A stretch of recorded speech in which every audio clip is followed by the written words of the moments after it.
Battle Through the Heavens. By Heavenly Silkworm Potato. Kabanata 211. Pilking Guhi ay mapagbigay na alok.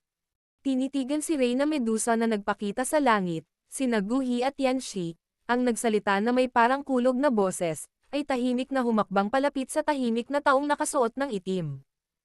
Sa lugar na ito, siya lamang ang makakapantay kay Reyna Medusa, na ang mabangis na reputasyon ay kinatatakutan sa buong Giama Empire. Hinahanap mo ako. Sa kalangitan, ibinaba ni Reyna Medusa ang kanyang ulo at tumingin kay Guhi. Isang maselang at makipot na anggulo ang nabuo ng iyan-gat niya ang mapupulang labi. Sa sandaling iyon, ang kanyang katangitanging hitsura ay kinumplito ng isang nakakabighaning aura. Ang kanyang pagsimangot at ang kanyang ngiti ay naging dahilan upang ang mga dawling sa paligid ni Guhi ay agad na naging absent-minded. Sa ilalim ng nakangiting titig ni Reyna Medusa, huminga ng banayad si Guhi at pinigilan ang emosyon sa kanyang puso. Inangat niya ang kanyang ulo at ngumiti. Reyna Medusa, kamahalan, ikinararangal kong makilala ka. Ako si Guhi ng Giama Empire. Pilking Guhi, narinig na kita. Pambihira talaga ang Tier 6 na alchemist. Nagawa mo pang ang humingi ng tulong sa isang dawhang. Napatingin si Queen Medusa sa misteryosong taong nakasuot ng itim sa isang tabi habang nakangiting sinabi nito. Sabihin mo sa akin, bakit ka narito upang hanapin ako? Bagamat ang iyong puwersahang pagpasok sa teritoryo ng aking lahi ay lubhang bastos, ang ating lahi ng ahas ay hindi isang lahi na hindi makatwiran. Pinagmamasdan si Guhi na tila tahimik na bamantong hininga, isang tusong kislap ang sumilay sa mapupungay na mga mata ni Queen Medusa. Mahina niyang sinabi. Bukod dito, ang reputasyon ni Pilking Guhi bilang isang alchemist ay kilala sa buong Giama Empire. Pagdating ng panahon, maaari kang basta-basta nangako ng isang bagay upang mabayaran ang maliliit na pagkalugi na ito. Tama ba ako, Grandmaster Guhi? Medyo nahihiya ang ngiti sa mukha ni Guhi. Gayunpaman, si Guhi ay isang taong may malawak na karanasan. Kaagad siyang nagkaroon ng kagandahang loob na maging isang sip-sip, buong pagmamalaki na ikan-away ang kanyang ulo at nakangiting sinabi. Tunay na bastos sa amin ang puwersahang pumasok sa teritoryo ng iyong lahi. Ang mga pagkatalo na ito ay mababayaran ko. Hihihi. Si Grandmaster Guhi ay talagang bukas ang isipan. Hinawakan ni Reyna Medusa ang mapupulang labi at mahinang tumawa. Kinurap-kurap niya ang kanyang mahahabang pilak mata at sinabing may mahinang tawa. Grandmaster, bakit hindi mo sabihin sa amin ang dahilan para mag-imbite ka ng napakaraming kaibigan at maglaan ng labis na pagsisikap upang makarating sa teritoryo ng ating lahi ng ahas? Nang marinig na ang pag-uusap ay unti-unting lumilipat sa pangunahing paksa, isang kaseryosohan ang lumitaw sa mukha ni Guhi. Natahimik siya saglit habang iniisip ang mga sinabi niya. Ang pagtawa ni Reyna Medusa sa kanyang harapan ay maaaring naging sanhi ng kanyang hitsura na hindi nakakapinsala, ngunit malinaw sa kanya na ang nakakaakit na magandang babae na ito ay ginawang mga pay ng karne ang tatlong dawling na pumupuno sa kalangitan noong ang Snaki People at ang Giama Empire ay nasa digmaan noon. Ang kanyang masasamang paraan ay sapat na upang palamigan ang mga taong madalas na dinilaan ang dugo sa kanilang mga talam. Bukod dito, alam din ni Guhi na ang lakas ni Reyna Medusa ay kabilang sa pinakamataas sa mga nasa antas ng dawhang. Kung hindi dahil sa Giama Empire na mayroong tatlong dawwangs, maaaring iba ang takbo ng digmaan. Kahit na nasa tabi niya ang misteryosong nakaitim na damit na inimbitahan niya, malinaw na naunawaan ni Guhi na hindi niya ito inimbitahan na makipaglaban kay Reyna Medusa. Siya lamang ang maaaring hamarang kay Reyna Medusa kung ang huli ay may layuning pumatay at magagawang pigilan ang mga tao sa kanyang paligid na mapatay ni Reyna Medusa. Dahan-daang pinakawalan ni Guhi ang kanyang hininga at itinaas ang kanyang ulo. Tinitigan niya si Reyna Medusa sa hangin at sinabi sa mahinang boses. Ang layunin ng aking paglalakbay dito ay ang Heavenly Flame na nakuha ng inyong kamahalan. Ang malalim na boses ni Guhi ay unti-unting umalangaw-ngaw sa kalangitan, dahilan upang ang orihinal na kalmadong kapaligiran ay biglang naging mas tahimik. Pumunta rin dito ang lalaking ito dahil sa Green Lotus Core Flame. Sa loob ng tumpok ng mga bato sa ibaba, marahang bamantong hininga si Xiaoyan at mahinang sinabi na may mapait na ngiti. Heavenly Flame. Kailan nakuha ng kamahalan ang isang bagay na parang Heavenly Flame? Nang marinig ang mga salita ni Guhi, ang mga mukha ni Mobasi at Yume sa pader ng lungsod ay natigilan. Maliwanag, hindi nila alam ang tungkol sa pagkuha ni Queen Medusa ng Green Lotus Core Flame mula sa labas ng Rock Desert City kalahating taon na ang nakalipas. Para sa anong layunin nakuha ni Reyna Medusa ang Heavenly Flame? Natarante si Yume habang kinukusot nila ang kanilang mga mata. Ilang sandali pa, tila may naalala siya. Ang kanyang ekspresyon ay nagbago ng husto nang bigla siyang tumalikod at nakipagpalitan ng tingin kay Mobasi. Sinabi niya sa mahinang gulat na boses. Huwag mong sabihin sa akin na. Dapat nga. Kung hindi, hindi magsisikap si Queen Medusa para hanapin ang Heavenly Flame. Bukod sa pagpaplanong gawin ang bagay na iyon, wala nang ibang intensyon. Mahinang sabi ni Mobasi pagkatapos huminga ng mahina. Pero, oh Diyos, napakataas ng posibilidad na mabaygo ang bagay na iyon. Kapag may nangyaring aksidente sa kamahalan, pagkatapos ay ang lahi nating taong ahas. Ang mga kamay ni Yume ay random na kumakawi sa kanyang harapan habang sinabi niya na may mapait na ngiti. Pag ang kanyang kamahalan ay nasa antas ng dawwang sa loob ng maraming taon. Marahil ay nakakaramdam siya ng kaunting pagkainip. Bagamat kadalasan ay mukhang hindi siya masyadong nag-aalala tungkol sa mga bagay na ito, alam na alam kung gusto niyang maging mas malakas. Kapag naging dawzang na siya, mabilis ding tataas ang lakas ng lahi nating Snaky People. Sa hinaharap, hindi na natin kakailanganing makulong sa walang katapusang disyerto na ito. Maaaring naka-adapt kami dito sa loob ng maraming taon ngunit hindi ito ang lugar para sa amin na mga Snake People. Malamig ang dugo natin. Marahang bumantong hininga si Mobasi. Marahan ding bumuntong hininga si Yume. Itinaas niya ang kanyang ulo at inilipat ang kanyang mapait na nakangiting mga mata kay Reyna Medusa sa himpapawid na ang ngiti sa kanyang magandang mukha ay unti-unting napalitan ng kawalan ng pakialam. Heavenly Flame. Paano mo nakuha ang balita na nakakuha ako ng Heavenly Flame? Hinimas ng maselang daliri ni Reyna Medusa ang nalaglag na itim na buhok sa harap ng kanyang noo. Ang kanyang medyo kulay ube na magagandang mata ay kumikislap na may kaunting yelo. Kalahating taon na ang nakalipas, nasa disyerto din ako at naghahanap ng gamot na sangkap at nagkataon na naramdaman ko ang presensya ng Heavenly Flame. Hinabol ko ito. Bagamat hindi ko nadiskubre ang anyo ng iyong kamahalan, nakapulot ako ng ilang piraso ng 7 kulay na kaliskis ng ahas na may dugo sa mga ito. 7 kulay na kaliskis ang lilito sa iyong katawan, kamahalan. Gamitin mo ang buong lakas mo para lumaban. Mahinang sabi ni Guhi. Marahang dinilaan ni Reyna Medusa ang mamasa-masang mapupulang labi. Ang kanyang pares ng kakaibang mga mag-aaral na may mahinang lamig na nananatili sa loob nito ay matamang nakatutok kay Guhi. Tila naramdaman ang masamang intensyon sa mga mata ni Reyna Medusa, maingat na umatras si Guhi sa likod ng taong nakaitim na damit. Mapait siyang ngumiti at sinabi, "Kamahalan, wala akong ibang intensyon. Sa palagay ko ay dapat na malinaw sa kamahalan kung gaano kahalaga ang isang Heavenly Flame sa isang alchemist. Para makakuha ng Heavenly Flame, nabisita ko ang maraming iba't ibang kakaibang lugar sa Giama Empire. Malamig ang dugo ng Snake People. Ang Heavenly Flame ay hindi nagdudulot sa iyo ng malaking pakinabang. Kaya't, umaasa ako na payagan ng kamahalan na gumamit ako ng iba pang bagay upang ipagpalit ang Heavenly Flame sa iyong mga kamay." Palitan. Nang marinig ito, itinaas ni Reyna Medusa ang gilid ng kanyang mga mata bilang panunuya. Natawa siya ng mahina. Dahil isa kang alchemist, dapat ay mas malinaw sa iyo ang lakas ng isang Heavenly Flame kumpara sa akin. Sabihin mo sa akin, anong uri ng mga bagay ang kailangan mong kunin upang mapantayan ang halaga nito? Bahagyang sumimangot si Guhi at nag-isip sandali. Isang bihirang masakit na ekspresyon ang lumitaw sa kanyang mukha. Pagkatapos ay itinaas niya ang kanyang ulo at sinabi sa malalim na boses, "Handa akong gumamit ng 2 baitang 6 na Fighting Spirit Pills.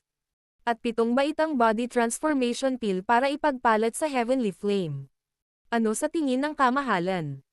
Nang lumabas ang mga salita ni Guhi sa kanyang bibig, Ang nakapaligid na Yanshi at ang iba pa ay nanlaki ang kanilang mga mata at tumingin kay Guhi na nakatulala ang mga mukha. Maging ang nakaitim na taong nasa tabi niya ay inihilig din ang kanyang ulo at isang tulalang tingin ang bumungad sa ilalim nito. Malinaw na kahit siya ay hindi inaasahan na si Guhi ay magiging bukas palad dahil sa Heavenly Flame. Ang isang 6th grade Dowling Pill ay isang panggamot na tableta na sapat upang maging sanhi ng pagnanasa ni sino mang dawang dito. Simple lang ang epekto ng ganitong uri ng medicinal pill ngunit naging dahilan ng pagkainggit ng iba. Ang epekto nito ay upang paganahin ang isang taong ka-level ng dawang na kumonsumo nito na itaas ang kanilang lakas ng isang bituin. Sa madaling salita, kung ang isang 2-star dawang ay ubusin ang isang fighting spirit pill, magagawa nilang tumalon sa isang 3-star dawang sa loob lamang ng ilang araw. Dapat itong malaman na kapag ang isa ay umabot sa antas ng dawang, ang mga puwang sa pagitan ng bawat bituin ay napakalaki. Maraming dawang ang nananatiling stagnant sa parehong bituin pagkatapos magsanay ng husto sa loob ng ilang taon. Mula dito, makikita kung gaano kahalaga ang isang fighting spirit pill. Ang epekto ng fighting spirit pill ay maaaring isang bagay na pinagnanasaan ng mga tao ngunit para sa mga nakainom nito minsan, nakakakuha sila ng napakataas na kaligtasan dito. Hanggat ang isang tao ay nakainom ng isang tableta, ang pangalawang fighting spirit pill ay karaniwang nawala ang epekto nito. Sa madaling salita, ang isang dawang ay maaari lamang gumamit ng isang fighting spirit pill sa kanilang buhay. Kahit na ito ay totoo, ang fighting spirit pill ay nanatiling isa sa mga pinaka-coveted na gamot sa mga malalakas. Maraming tao ang handang magbayad ng napakalaking halaga para makakuha ng fighting spirit pill. Kung ikukumpara sa ika-6 na baitang fighting spirit pill, ang ika-7 baitang na body transformation pill ay isang bagay na nagdulot ng pagkagulat sa mga tao. Ang medicinal pill na ito ay sapat na upang maging sanhi ng hindi mabilang na dawang level magic beasts na maging wild dito.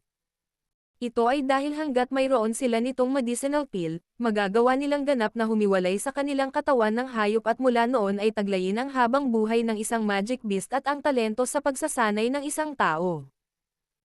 Ang halimaw na may superposisyon ng dalawang espesyal na kakayahan na ito ay maaaring may potensyal na maging isang Daozong o kahit isang Daosheng level being.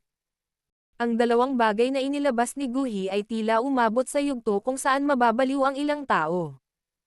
Hindi nakakagulat na ang kalapit na Yanshi at ang iba pa ay nakaramdam ng kawalan ng paniwala. Kalokohan. Itong lalaking ito, hindi ba siya masyadong mapagbigay? Mula sa tumpok ng mga bato, si Xiaoyan ay natigilan habang nakatingin kay Guhi sa kalangitan. Pagkaraan ng ilang sandali, unti-unti siyang gumaling at bumulong sa kanyang puso. Talagang nabubuhay siya sa pagiging numero 1 tao sa mga alchemist ng Jiama Empire. Nagtataglay pa siya ng napakabihirang at mahalagang body transformation pill. Mukhang balak talaga niyang makuha ang Heavenly Flame. Siya ay tunay na mapagbigay. Gayunpaman, sa kanyang kasalukuyang antas ng alchemy, siya ay may napakababang pagkakataon na matagumpay na pinuhin ang fighting spirit pill. Tungkol sa body transformation pill na iyon, magiging imposible para sa kanya na pinuhin ito. Emosyonal na bumantong hininga si Yao Lao bago siya nagsalita ng may pagkadismaya. Noon, personal niyang pinadalisay ang body transformation pill at natural na alam niya kung gaano kahirap ang pagpino ng ganitong uri ng medicinal pill. Noon, kung wala siyang tulong mula sa Heavenly Flame, maaaring nahihirapan siyang magtagumpay sa pagpino nito. Tumanggaw si Xiaoyan. Inangat niya ito para panoorin sina Yume at Mobasi. Maliwanag, ang dalawang taong ito ay nagulat din sa presyong inihayag ni Guhi. Medyo nakakatawa ang mga natulala nilang ekspresyon. Unti-unting lumipat ang tingin ni Xiaoyan kay Reyna Medusa sa kalangitan. Nakakuyom ng mahigpit ang kanyang kamao, bumulong siya. Papayag ba siya? Ang mga taong may katulad na pag-iisip tulad ni Xiaoyan, na kinabibilangan ni Guhi, ay ibinaling ang kanilang balisang tingin sa tahimik na Reyna Medusa, naghihintay sa kanyang magsalita. Sa kalangitan, si Reyna Medusa ay tahimik ng mahabang panahon habang tinatitigan ng hindi mabilang na mga tingin. Sa wakas ay huminga siya ng mahina, Itinaas ang kanyang sexing mapupulang labi at tumingin kay Guhi na may magagandang mata na may dalang panghihinayang. Gamit ang isang walang magawang boses, sinabi niya. Kailangan kong aminin na ang iyong mga tuntunin ay lubhang kaakit-akit, ngunit paumanhin, hindi ko ito ipagpapalit. Battle Through the Heavens. Kabanata 212. Nabigong negosasyon. Nang marinig ang mga salita ni Reyna Medusa na nagpapahiwatig ng pagtanggi, maraming tao ang natigilan. Bagamat ang lakas ng isang heavenly flame ay napakahusay, hindi ito dapat magkaroon ng malaking apela sa lahi ng Snaky people.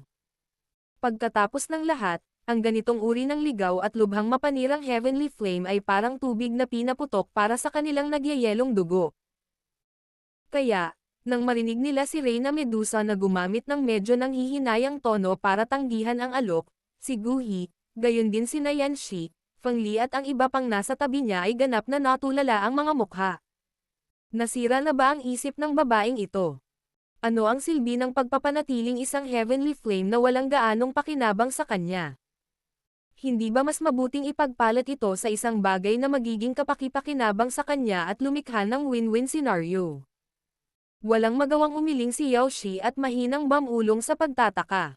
Sa tabi niya, umiling din si Feng Lin. Puno ng hindi pagkakaintindi ang mukha niya. Kung ikukumpara sa kanilang pagkabigla, si Yume at Mo base sa pader ng lungsod ay mas kalmado. Mula sa pagtanggi kay Reyna Medusa, malinaw nilang naunawaan kung ano ang eksaktong binabalak niyang gawin. Tulad ng inaasahan. Mukhang gusto talaga niyang gawin iyon ng kamahalan. Kung hindi, malabong tanggihan niya ang ganitong klaseng trade. Marahang bamantong hininga si Yume at bamulong. Marahang tumango si Mo base sa kanyang ulo. May pag-aalala at pait sa kanyang mukha na parang babaeng agila. Si Reyna Medusa ay naaayon sa kanyang pangalan. Kaya niyang tanggihan ang mga ganoong magandang termino ng may ganoong decisiveness. Habang nakatago ang kanyang katawan sa ilalim ng malaking bato, itinaas ni Xiaoyan ang kanyang ulo, pinagmasdan ang nakakabighaning kagandahan at hindi sinasadyang sinipsip ang kanyang mga labi. Talagang medyo kakaiba. Ayon sa logika, ang heavenly flame ay walang gaanong pagkahumaling sa snake people. Bakit niya tinanggihan ang alok na iyon? Huwag mong sabihin sa akin na natatakot siya na pagkatapos makuha ni Guhi ang heavenly flame, ang kanyang tumaas na lakas ay maglalagay sa panganib sa lahi ng snake people. Hindi. Ang pangangatwiran na ito ay tila bihirang makikipag-away sa pagitan ng dalawang tao. Kung hindi, magsisimula na silang mag-away sa sandaling lumitaw si Reyna Medusa. Ang boses ni Yao Lao ay puno ng pagdududa. Matagal siyang nag-isip bago siya biglang may naalala. Siya ay nagpakawala ng mahinang hindi sinasadyang sigaw. Huwag mong sabihin sa akin. Ano? Guro. Pinagdikit ni Xiaoyan ang kanyang mga kilay at mahinang nagtanong sa kanyang puso. Sasabihin ko sa iyo ng detalyado mamaya. Mabilis na sagot ni Yao Lao. Pagkatapos nito, tumahimik siya at hindi tumugon anuman ang sigaw ni Xiaoyan sa kanyang puso. Pagkatapos sumigaw ng isang beses, hindi nakaimik si Xiaoyan habang umiiling. Mahina siyang bamulong. Napakahiwaga ng pagkilos. Ang pagtanggi ni Reyna Medusa ay nagdulot kay Guhi na tumahimik sandali. Sa kabutihang palad, ang kanyang pagpaparaya ay hindi isang bagay na maihahambing sa isang ordinaryong tao. Sa isang iglap, mabilis niyang binawi ang gulat na ekspresyon sa kanyang mukha. Kumunat ang noo niya at tumingin kay Reyna Medusa sa di kalayuan. Malumanay na bamantong hininga, sinabi niya. Kamahalan, ang pagtanggi mo ay talagang lampas sa inaasahan ko. Hindi ako mahilig maglihim kaya ang mga tuntunin ngayon lang ang pinakamahalagang bagay na maaari kong ialok. Noong una ay naisip ko na maaari nilang ilipat ang kamahalan. Sa kasamaang palad. Mukhang mali ang kalkulasyon ko. Grandmaster Guhi, ang iyong mga tuntunin ay naging interesado sa akin, ngunit dahil sa ilang kadahilanan, ang heavenly flame ay napakahalaga sa akin ngayon. Ang panghihinayang sa magandang mukha ni Reyna Medusa ay medyo mahirap itago. Maliwanag, hindi siya ganap na walang malasakit sa mga bagay na binanggit ni Guhi. Napabuntong hininga si Guhi. Medyo walang sigla ang ekspresyon ng mukha niya. Malinaw niyang naunawaan na kung ayaw ibigay ni Reyna Medusa ang Heavenly Flame, ang lakas ng iilan sa kanila ay hindi mapipilit ang kanyang kamay. Maaari mo bang sabihin sa akin kung bakit gusto mong panatilihin ang Heavenly Flame? Tumawa ng mapait si Guhi. Paumanhin. Ngunit hindi. Umiling si Reyna Medusa at tamad na iwinagayway ang kanyang kamay. Sinabi niya sa mahinang boses. Kalimutan mo na ito. Grandmaster Guhi, bumalik ka sa pinanggalingan mo. Kung tungkol sa mahiwagang kabayaran na iyon, kalimutan mo na. Okay lang basta umalis ka kaagad dito. Ang mga pinuno ng 8 large tribes of the Snake People race ay sumusugod na rito. Kabilang sa kanila, may ilan na may matinding galit sa inyo, kung kaya't may mga tao na dapat umalis ka agad.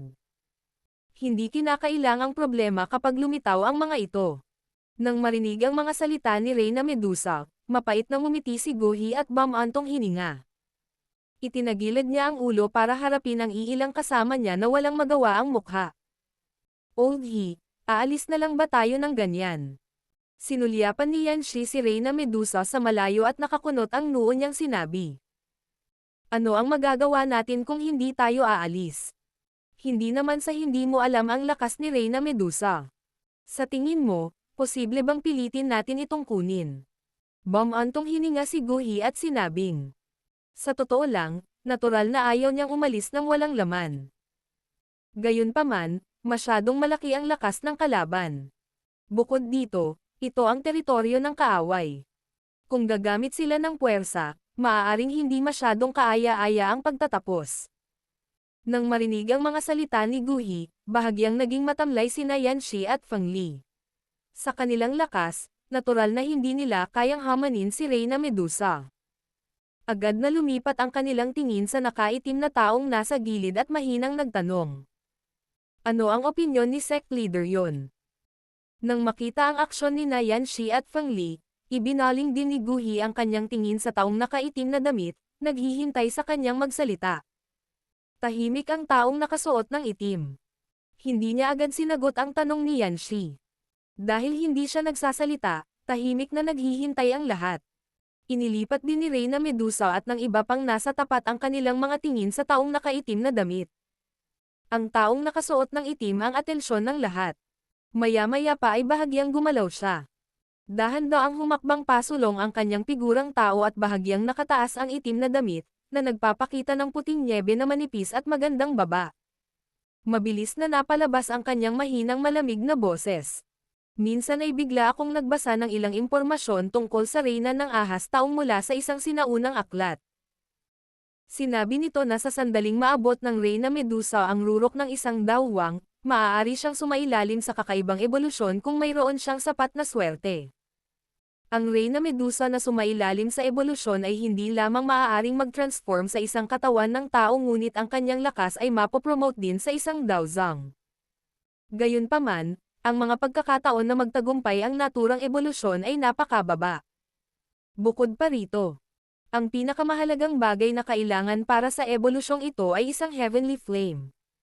Sa tingin ko ang dahilan kung bakit ayaw ibigay ni Queen Medusa ang heavenly flame ay dahil nagpaplano siyang sumailalim sa ebolusyon na ito na nangangailangan ng tulong ng isang heavenly flame. Ang taong nakasuot ng itim na damit ay bahagyang tumagilid sa kanyang ulo at mahinang nagsalita. Talagang. Biglang lumitaw si Yao Lao nang marinig ang boses na tumunog sa langit. Sabi niya na may gulat na buntong hininga. Hindi inaasahan. Si Queen Medusa ay nagpaplanong gawin ito. Hoy, anak, nakikinig ka ba? Nabawi ni Xiaoyan ang kanyang isip matapos mapa-atres ng mga salita ni Yao Lao. Sinabi niya sa isang hindi tiyak na malambing na boses. Ang boses na ito. Bakit ito naiiba sa gabing iyon? At saka, medyo pamilyar ngunit banyaga ang pakiramdam nito. Guro, mayroon ka bang ganitong pakiramdam? Wala na ba akong ibang gagawin kundi ang pag-aalaga sa boses ng mga babae? Walang magawang sabi ni Yao Lao. Ang atensyon na ibinayad niya sa mga tabletang panggamot ay higit pa kaysa sa mga babae. Gaano man kaganda ang boses, mahirap para sa kanya na makaramdam ng anumang infatuation. Ubo. Si Xiaoyan ay nagpakawala ng nakakahiyang ubo at naisantabi lamang ang tanong ng pinagmulan ng boses sa kanyang isipan. Mahina niyang sinabi. Kaya si Queen Medusa ay talagang maaaring maging isang Daozang sa tulong ng Heavenly Flame. Sa katunayan, kaya niya ito. Gayunpaman, ang ebolusyon na ito ay lubhang mapanganib. Kung hindi ito gagawin ng maayos, siya ay ganap na masusunog sa kawalan ng Heavenly Flame. Ngunit kung siya ay makayanan ito, siya ay sasailalim sa isang kakaibang ebolusyon. Hindi rin ako sigurado kung anong uri ng pagbabago ang magaganap. Ang ganitong bagay ay kadalasang nalalaman lamang ng taong may kinalaman. Nakangiting sabi ni Yao Lao. Tumawa ng mapait si Xiaoyan. Bakit naging mas komplikado ang sitwasyon? Napailing na lang siya nang walang magawa. Iniangat ang kanyang ulo upang pagmasdan ang kalmadong kalangitan, mahina niyang sinabi. Mas mabuti kung mabilis silang magsimulang mag-away. Sa ganoong paraan, magkakaroon ako ng pagkakataong pumasok at nakawin ang Heavenly Flame. Mukhang medyo kakaiba ang chi ni Queen Medusa. Parang may ilusyon itong pakiramdam. Sa pagwawalis ng kanyang spiritual perception sa walang laman na espasyo, biglang nagsalita si Yao Lao na kakaiba. Anong ibig mong sabihin? Iminulat niya ang kanyang mga mata, nakaramdam ng pagkalito. Pagkaraan ng ilang sandali, sinabi niya sa nabigla na boses. Ibig mong sabihin, peke ang Reyna Medusa na ito. Napakalayo namin at medyo naramdaman ko lang dahil natatakot akong matuklasan. Parang may mali. Walang magawang sabi ni Yao Lao. Ang mga bagay ay talagang nagiging mas komplikado. Muling bumulong si Xiaoyan at unti-unting tumahimik. Muli niyang ibinato ang tingin sa langit. Nang marinig ang mga salitang sinabi ng taong nakasuot ng itim, may halatang pagbabago sa ekspresyon ni Reyna Medusa. Ang kanyang mapang-akit na mga mata ay matamang nakatitig sa taong nakaitim na nakasuot ng malamig na aura na pumapalibot sa kanya. Sinabi niya sa mahinang boses. Hindi ko inaasahan na alam mo ang tungkol sa mga bagay na iyon. Talagang nagulat ako. Hindi lang alam ko na kailangan mo ng Heavenly Flame para makumplito ang iyong ebolusyon, ngunit alam ko rin na ang kasalukuyang ikaw ay isa lamang enerhiyang katawan na nagtataglay ng mga iniisip ni Reyna Medusa. Sa tingin ko ang tunay na Reyna Medusa ay dapat na nasa isang lugar na naghahanda para mag-evolve. Sabi ng nakaitim na damit sa mahinang boses. Habang sinasabi ng taong nakasuot ng itim ang mga salitang iyon, nagulat ang lahat sa magkabilang panig. Ang mga mukha ni na Yume at Mo Basi ay lubhang nagbago.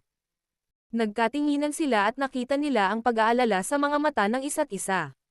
Sect leader yon, ibig mong sabihin ang kasalukuyang Queen Medusa ay isang energy body lang.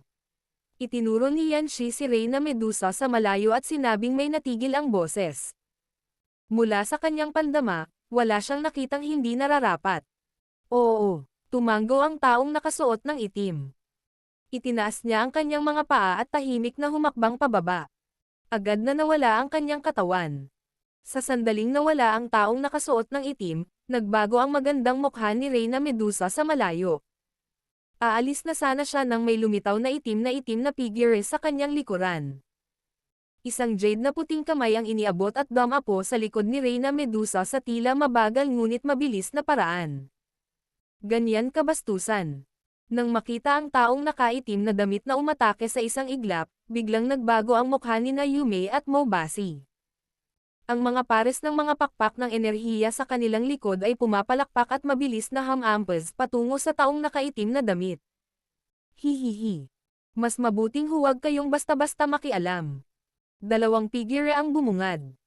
Sa kalagitnaan ng paglalakbay, hinarang ni na Yanxi at Feng Li ang dalawa. Ang orihinal na mapayapang kapaligiran sa kalangitan ay agad na nagbago sa isang agresibo. Hindi pinapansin ang mga kilos ng mga nasa paligid. Inihilig ng nakaitim na damit ang kanyang katawan at tinitigan si Reyna Medusa na matigas ang katawan. Sa mahinang boses, sinabi niya. Tama ba ako, kamahalan? Talagang nabubuhay ka sa pagiging isang dawwang sa pamamagitan ng pagtuklas ng aking energy avatar ng napakabilis. Nanliit ang makitid at mahahabang pupils ni Reyna Medusa habang siya ay mahinang tumawa. Ang kanyang paraan ng paglilibang ay hindi nagpakita ng anumang gulat na nahuli. Sa tingin ko ang tunay na katawan ng kamahalan ay hindi na maaabala ngayon, hindi. Kung hindi, hindi mo kami papayagang kumilos ng ganoon kapangahas. Ah, isang magandang pagkakataon. Ngumiti ang taong nakasuot ng itim. Biglang nanginig ang kanyang palad at isang mabangis na puwersa ang pinakawalan sa kanyang katawan, na tumama sa likod ni Reyna Medusa. Kasunod ng mahinang tunog, ang nakakabighaning at gumagalaw na Reyna Medusa sa himpapawid ay agad na naging maputlang kulay ube na usok na dahan-daang tumaas at naglaho. Sa wakas ay nagsimula na silang mag-away. Habang pinapanood ang taong nakaitim na damit sa langit na hindi nag-atubili sa pag-atake, nagpakawala si Xiaoyan ng malumanay na hiya. Napuno ng napakatamis ng ngiti ang kanyang mukha. Battle Through the Heavens. Kabanata 213. Nagmamadali para sa oras. Sa sandaling winasak ng taong nakasuot ng itim ang enerhiyang katawan ni Reyna Medusa, ang galit ay bumangon sa mga mukha ni Yume at Mo base ng sabay. Ang huli ay biglang lumingon at umungal patungo sa hindi mabilang na mga gwardya sa pader ng lungsod sa ibaba. Patayin ang mga taong ito. Nang marinig ang utos ni Mo Basi, isang nakakabinging pag-amin ang umalangaw mula sa pader ng lungsod. Hindi mabilang na mga ahas mahigpit na hinawakan ng mga tao ang mga lasong sibat sa kanilang mga kamay, nagmamadaling umaatres ng 2 hakbang at biglang umabant. Ang mga poison spear ay pinakawalan mula sa kanilang mga kamay at kaagad, isang itim na nakadiin na ulan ng mga poison spears ang bumaril patungo sa taong malapit na nakasuot ng itim at sa grupo ni Guhi. Ang matinis na tunog ng sipol ang naging dahilan ng pagpanteng ng pandinig ng mga tao. Hindi ginalaw ng taong nakasuot ng itim ang kanyang katawan habang pinagmamasdan ang napakalaking lasong sibat na umuulan sa kalangitan na walang pakialam. Marahan niyang iwinagayway ang kanyang manggas. Kaagad, isang napakalaking kulay berdeng buhawi ang biglang lumitaw sa kanyang harapan.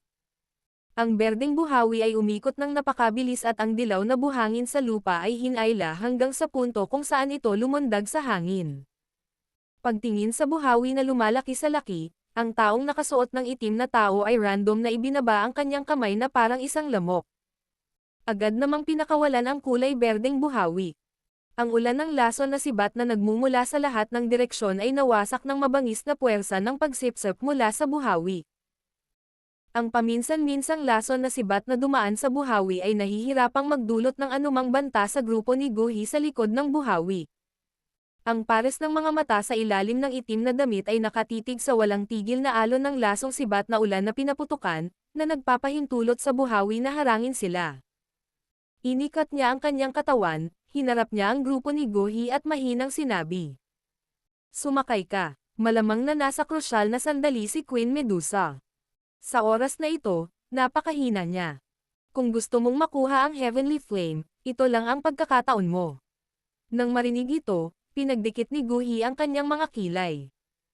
Pagkaraan ng ilang sandali ay tumanggaw siya na may seryosong mukha. Hindi siya indecisive na tao. Kapag oras na para gumawa ng desisyon, hindi niya hahayaang lumipas ang isang pagkakataon dahil sa ilang hanggal na tanong ng moralidad at katarungan. Old Shi, Feng Li, atake. Kayong dalawa ay tumulong na harangin sina Mo Basi at Yume. Papasok ako sa lungsod para hanapin ang Heavenly Flame.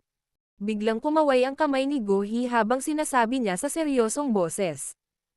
Hihihi. Dahil ganito ang pagkakalagay mo, gawin natin ang isang bagay na malaki. Gayunpaman, ikaw ang taong mayaman. Kung mas malubha ang pinsala, mas malaki ang gantimpala.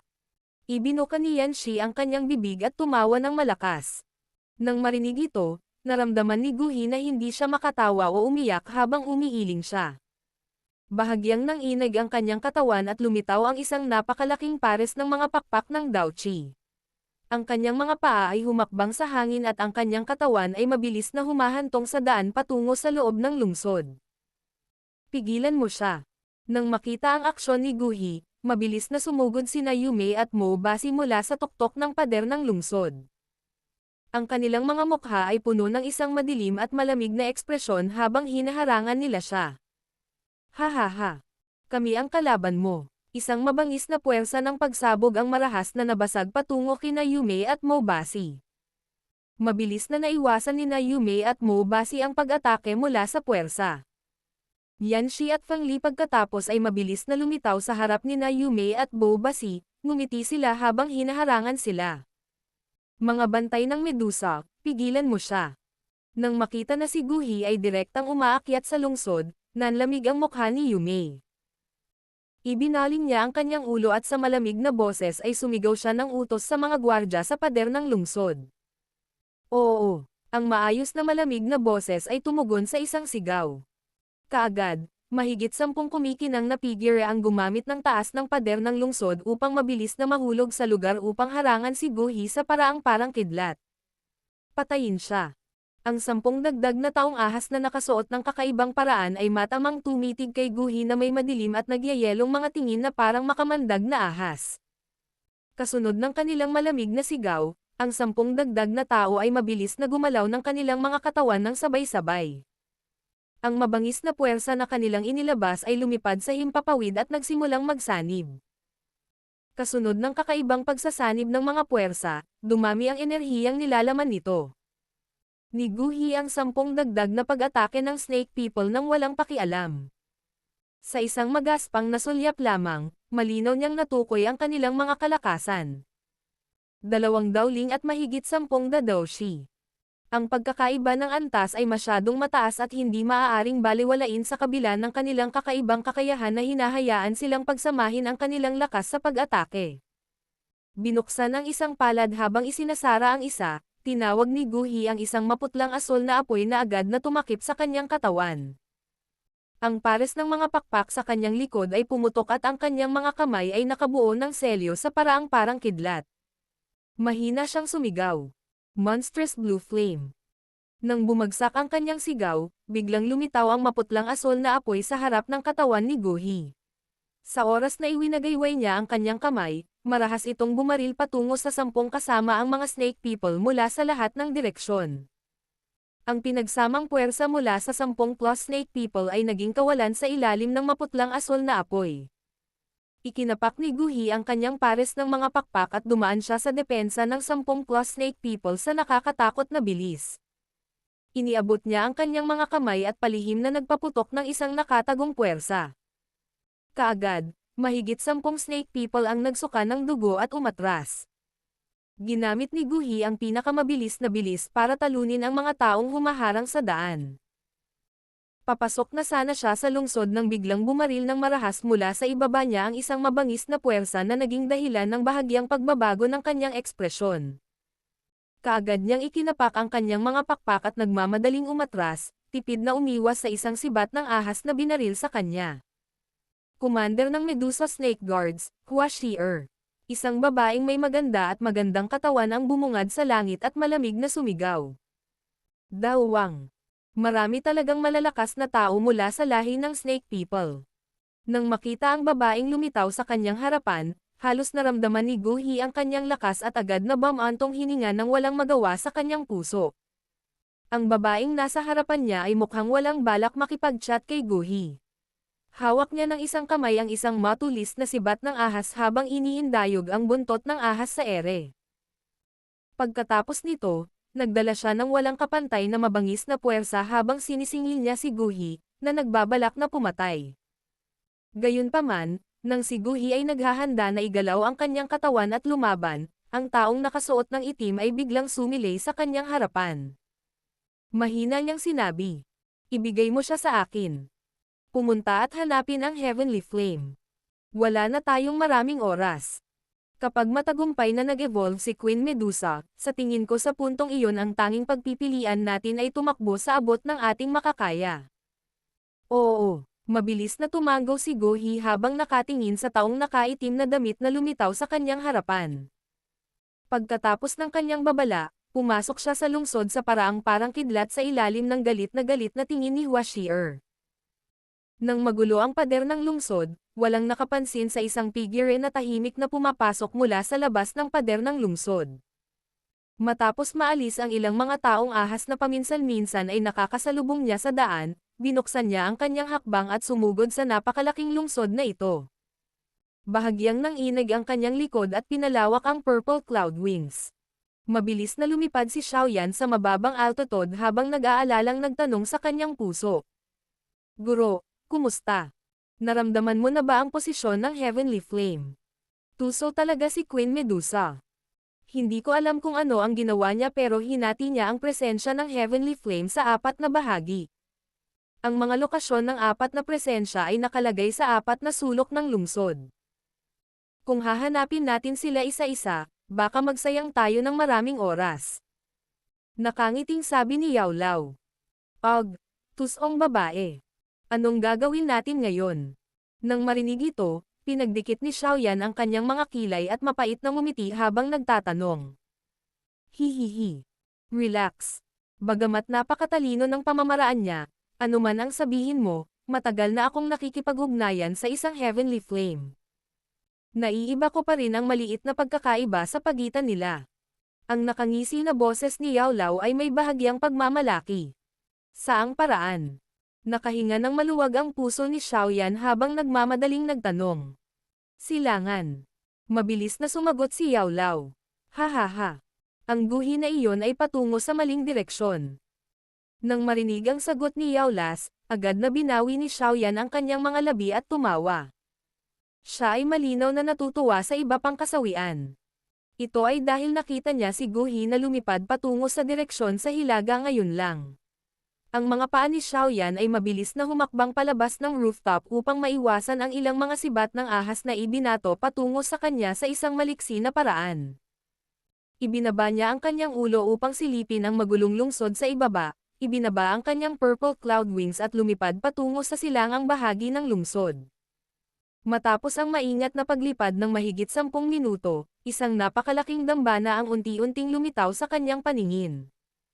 Narito sa loob. Mag-ingat, ang presensya ng Heavenly Flame ay lalong yumayaman.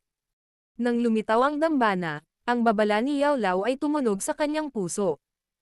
Okay. Bahagyang tumango si Xiaoyan at unti-unting pinabagal ang bilis ng kanyang paglipad.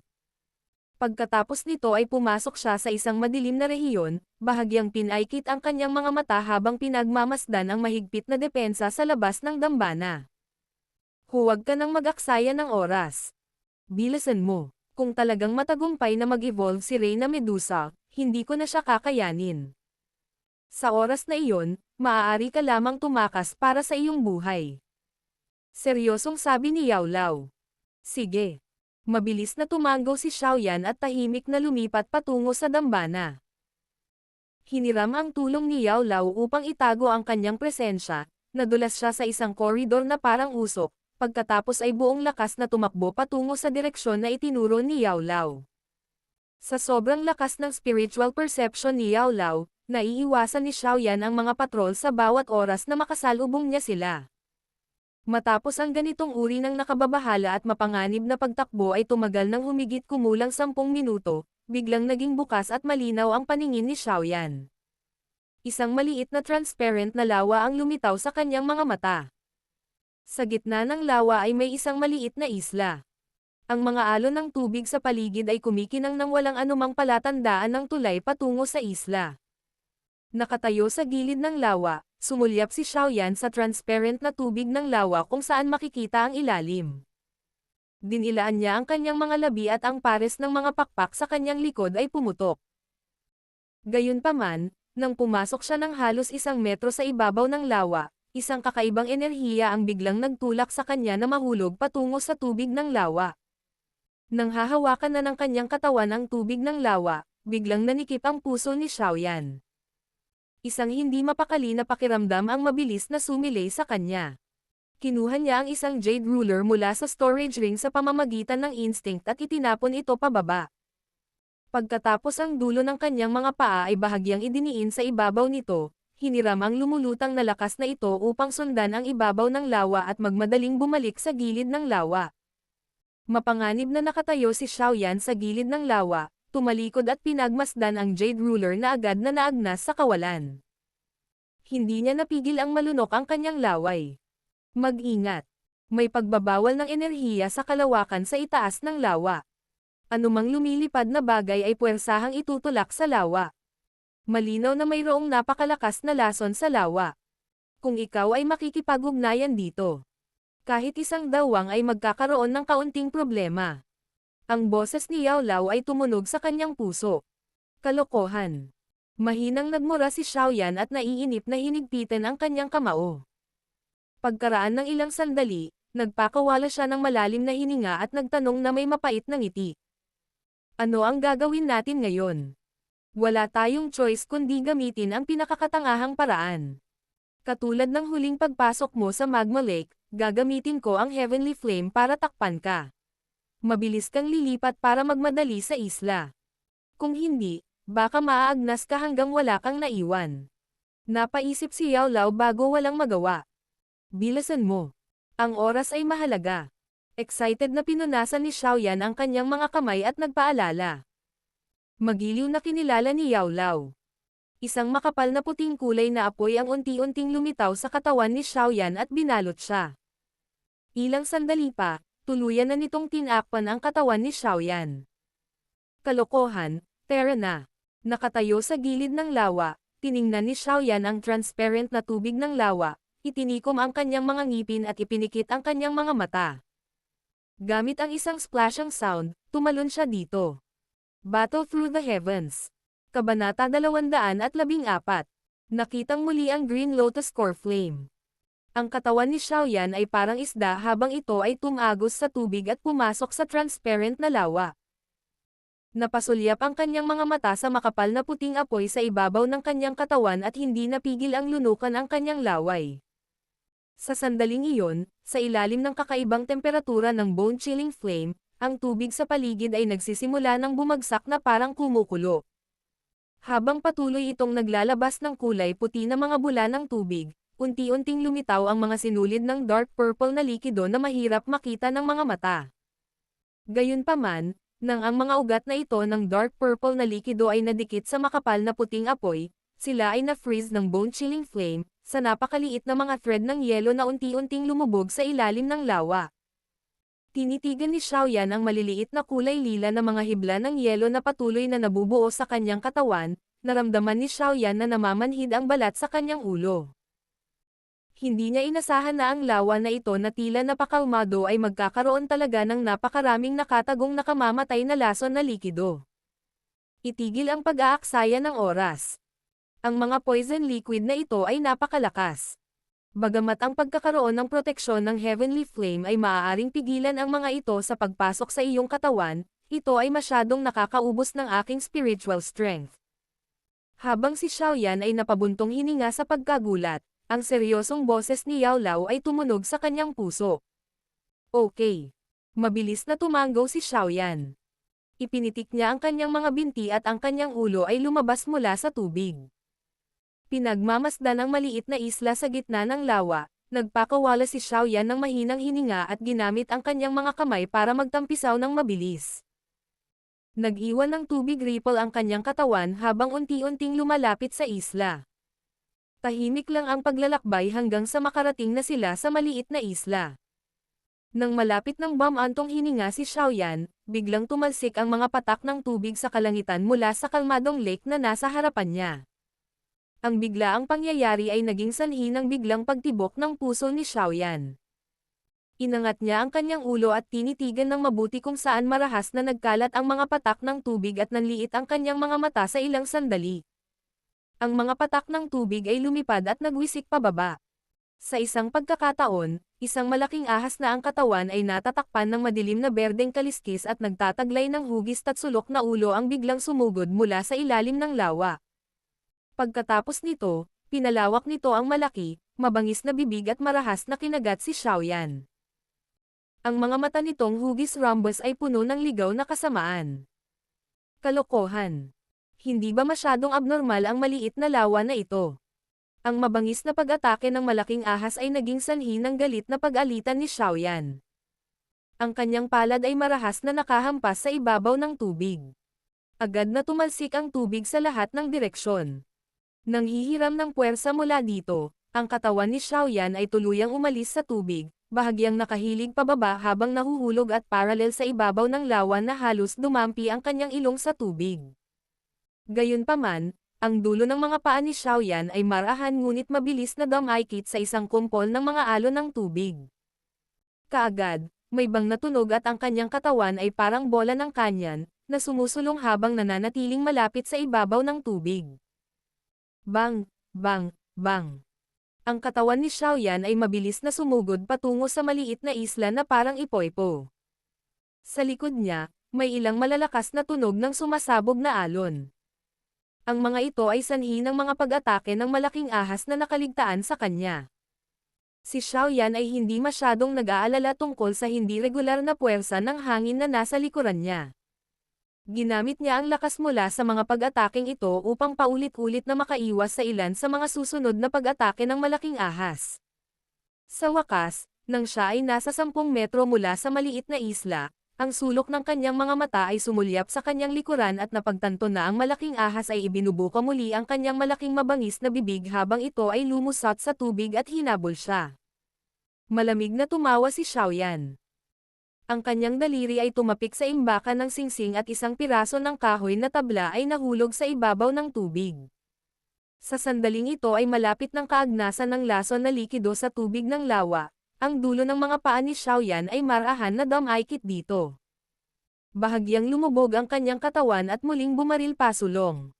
Ilang sandali pa, sa wakas ay nakapasok na rin siya sa hangganan ng maliit na isla.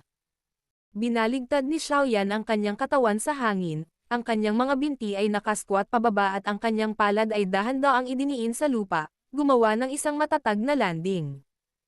Sa paghakbang ng kanyang mga paa sa maliit na isla, lumingon si Xiaoyan upang tingnan.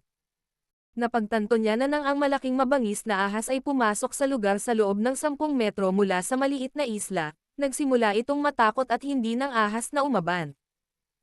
Pasimpleng ibinaba nito ang buntot ng ahas at nagpabalik-balik sa labas ng maliit na isla. Matapos i-extend ang iskarlata nitong dila ng ahas at marahas na nakatitig kay Xiaoyan sa mahabang panahon, sa wakas ay walang magawa itong bumalik sa ilalim ng lawa. Nang makita ang lawa na unti-unting nagiging kalmado. Sa wakas ay nakahinga ng maluwag si Xiaoyan. Lumingon siya at tumingin sa isla. Ang isla ay hindi masyadong malaki. Isang malagang kagubatan ng kawayan at ilang mga halaman ang tumutubo sa kabuuan nito, na nagbibigay ng napakagandang anyo ng maunlad na buhay. Ang bango ng langit na apoy. Huminga ng hininga si Xiaoyan. Dahil sa sobrang lapit, kahit si Xiaoyan ay tila naramdaman ang presensya ng heavenly flame na nakatago sa isla. Isang mainit na apoy ang pumipintig sa kanyang maitim na mga mata habang mahigpit na nakakuyom ang kanyang kamao. Tahimik na nanumpa si Xiaoyan sa kanyang puso na sa pagkakataong ito, anuman ang mangyari, dapat niyang hawakan ang heavenly flame. Siya ay naglagay ng labis na pagsisikap para dito. Sa kanyang katawan, ang makapal na puting kulay na apoy ay unti-unting napatay. Muling tumunog ang boses ni Yao Lao. Mag-ingat ka, nasa isla din si Reyna Medusa. Gayunpaman, hindi siya dapat nasa estado ng pag-iisip para mapansin ka. Tutulungan kitang ganap na itago ang iyong chi. Mamaya, kumilos ka na lang ayon sa sitwasyon. Oo, tumanggo si Xiaoyan. Ang kanyang paghinga ay unti-unting naging mahinahon. Pagkatapos ng medyo matagal na pagtayo sa gilid ng lawa, binuksan niya ang magaan niyang mga yabag at dahan-daang pumasok sa kagubatan ng kawayan. Tahimik ang kapaligiran habang naglalakad si Xiaoyan sa isang maliit na landas sa kagubatan ng kawayan. Maliban sa napakalambot na tunog ng mga yapot ni Xiaoyan na dumapo sa damuhan at mga dahon, walang ibang tunog.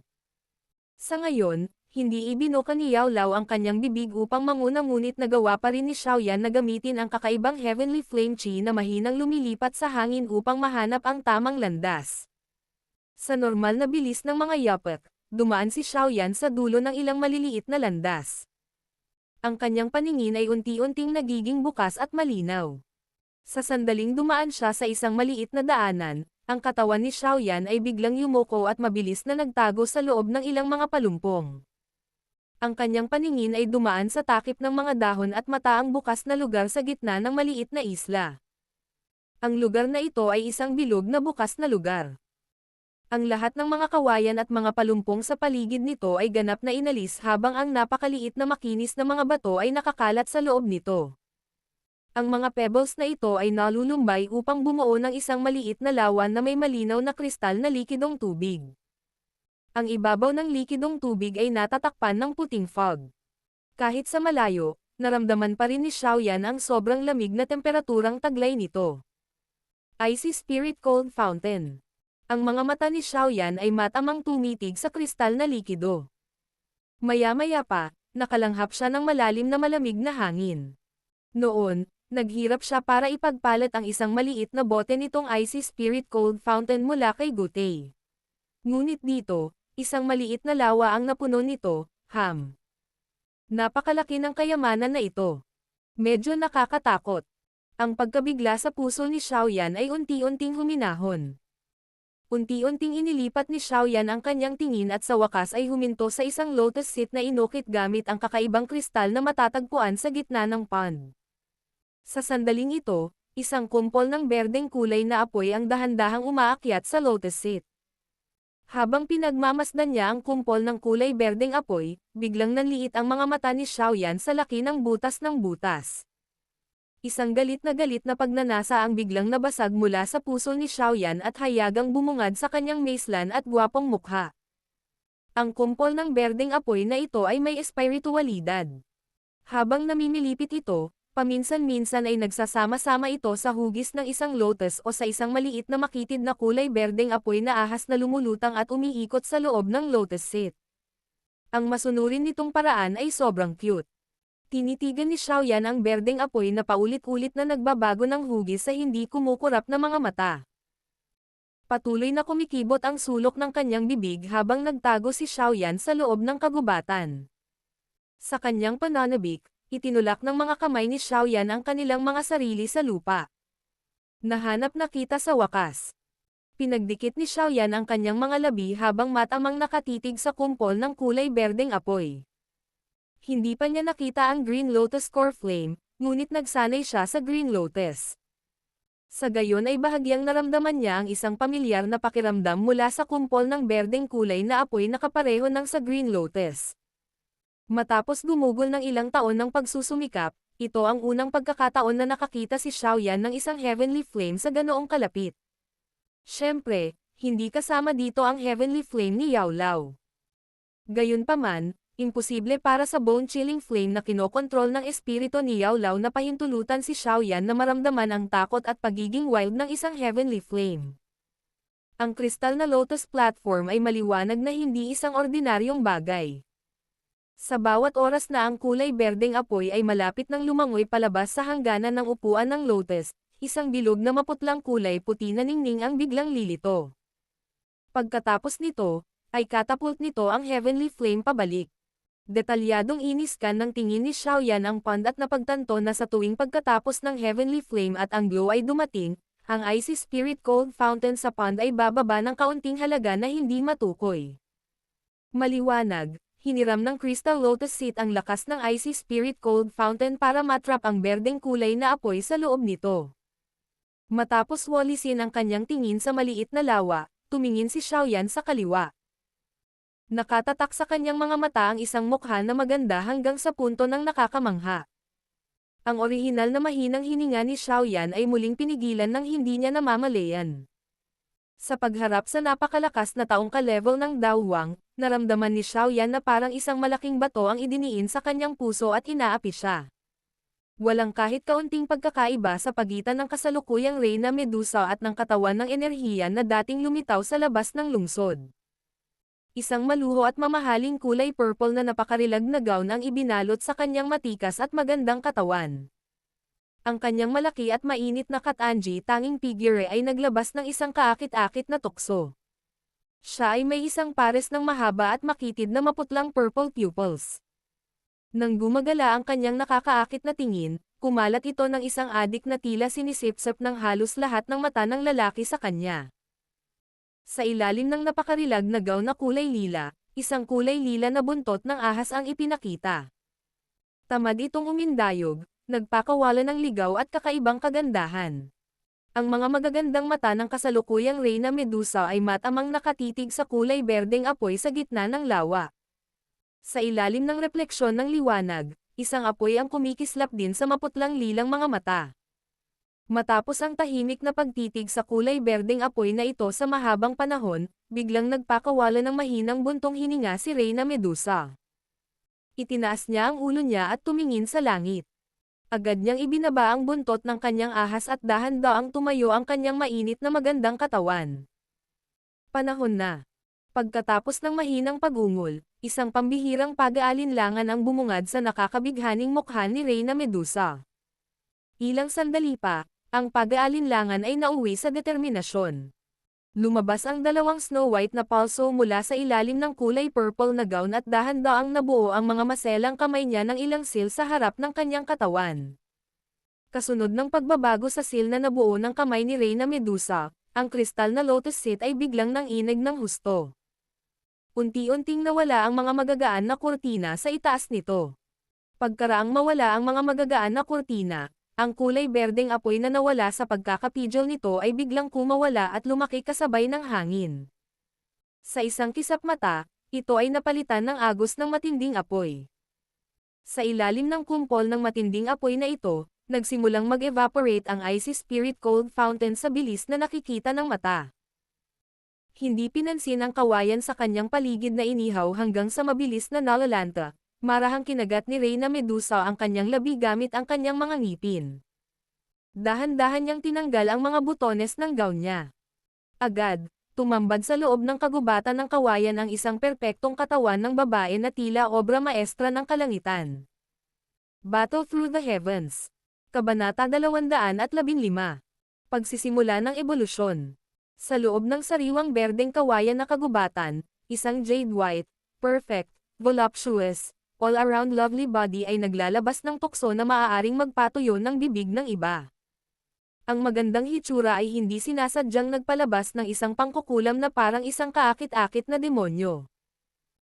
Ang kanyang mahabang puting leeg ay nagpakita ng isang magandang anggulo at kapag ang isang tingin ay lumipat sa ibaba, isang nakatayo, masaganang dibdib na perpektong bilog, malambot at kaibig-ibig ang lumitaw.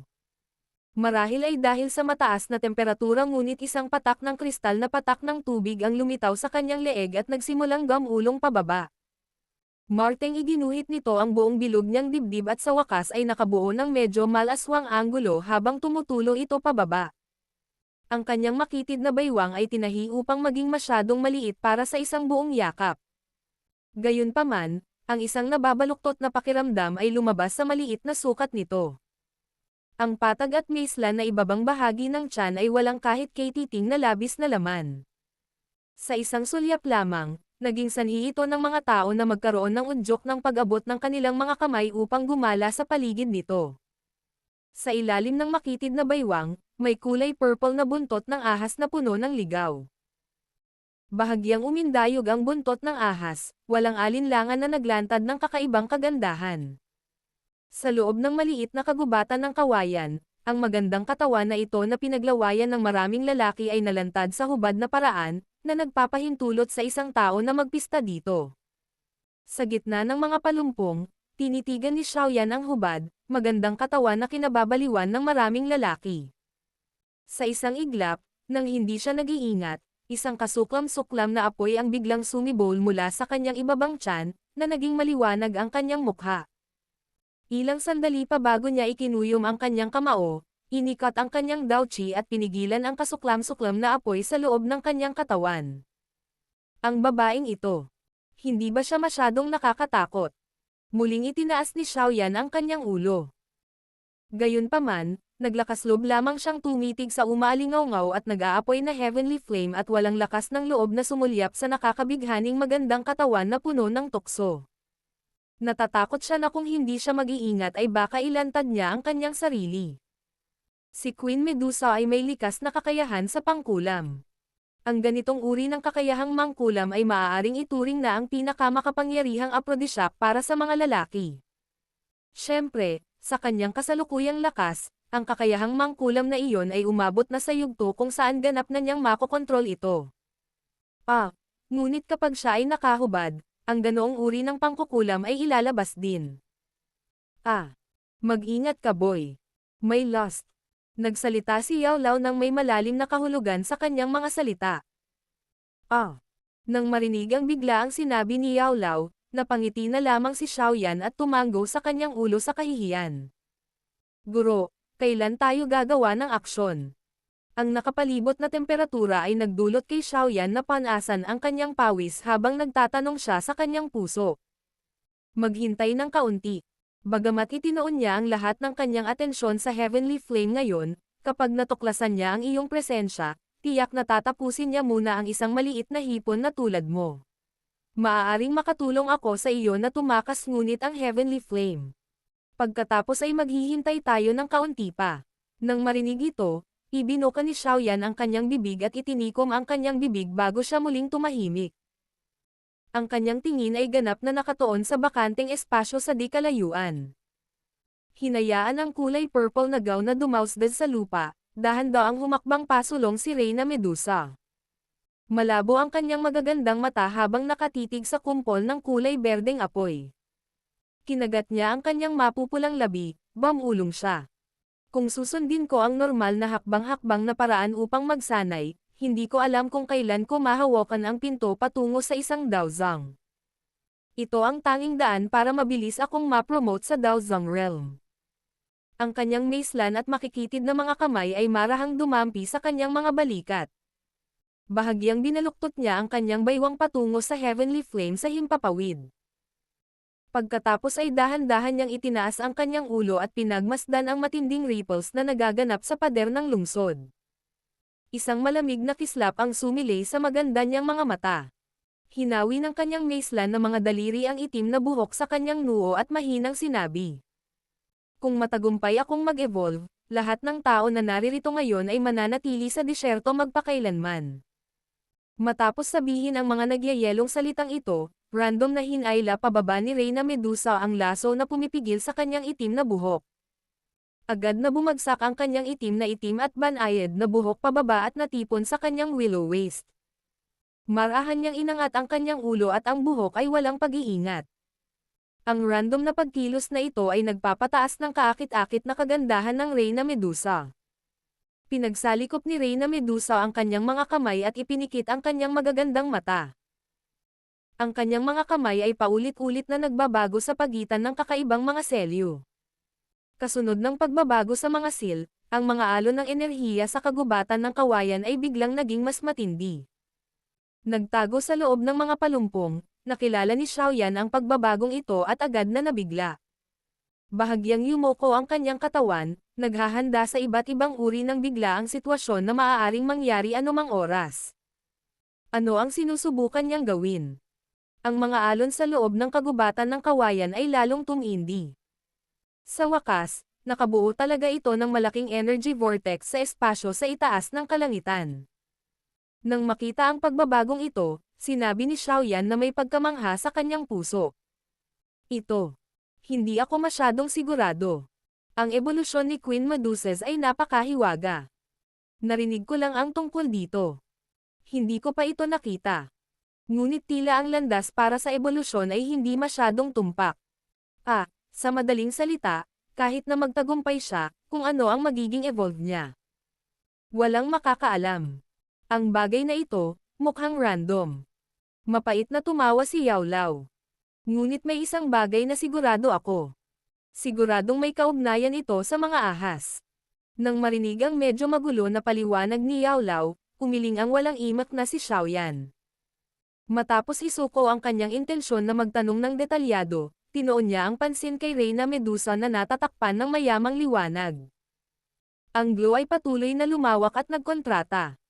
Ilang sandali pa, isang dagandong na parang leon at parang tigre ang malakas na lumabas mula sa ningning. Hindi nagtagal matapos ang dagandong na ito, biglang bumukol ang nakakasilaw na kinang. Sa ilalim nitong nakakatusok na malakas na sinag ng liwanag, ipinikit ni Xiaoyan ang kanyang mga mata sa instinct. Pagkaraan ng ilang sandali, muli niyang binuksan ang mga ito at napuno ng gulat ang kanyang mukha nang mapagtanto niyang mayroong isang malaking ahas na may kulay lila na mahigit 100 talampakan ang haba na nakabitin sa hangin sa itaas ng maliit na isla. Mahaba at malakas ang katawan ng malaking ahas na kulay lila. Mayroon din itong medyo eleganteng at aesthetic na pakiramdam.